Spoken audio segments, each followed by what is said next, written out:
All right, today marks 5 years since the January 6th insurrection on the US Capitol.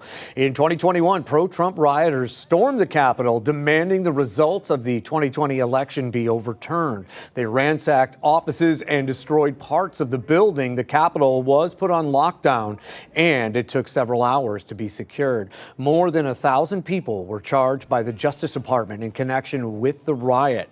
However, they were later pardoned by President Trump when he took office again in 2025.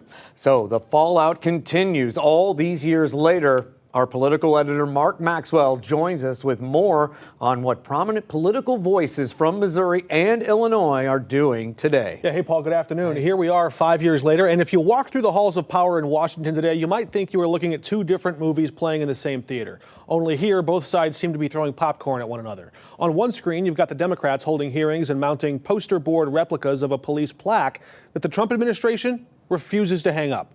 On the other side, the president's supporters are marching down Pennsylvania Avenue in Pardon J6 Patriot sweatshirts to honor the folks who broke the windows the first time around. If you want to see the soul of this thing, just look at the guys coming in from the Midwest. Here's a picture from the New York Times from a Missouri man, Mark McCloskey, the St. Louis lawyer who once made headlines for waving that rifle at protesters from his lawn.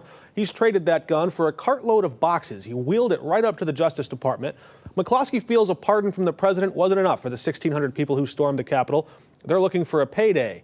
McCloskey has been pitching a plan to set up a damages panel, something like what they did for the victims of the 9/11 terror attacks, to give the rioters, quote, financial reparations for being so-called victims of the government. He's warning the administration if they don't start paying out, lawsuits could be coming next. On the other side, over in Illinois, you've got former Congressman Adam Kinzinger. He's one of a few Republicans who didn't get the party memo, hey, you're supposed to forget the whole thing happened. While his old party leaders are calling this anniversary a partisan exercise, Kinzinger is stepping back into the political fray to testify for the Democrats' reconvened committee today. He's there with police officers who say they were pepper sprayed and beaten, while his former colleagues argue over whether the feds might have been the ones actually stoking the riot.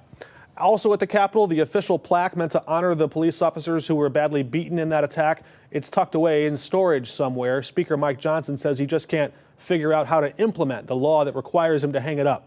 And the Justice Department, now run by the president's team, trying to toss out a lawsuit from the officers who just want their names memorialized on the wall. So to summarize here, you've got the men who defended the building suing just to get their names up on the wall, while the men who broke in, they're lining up at the window with their hands out, waiting for a check.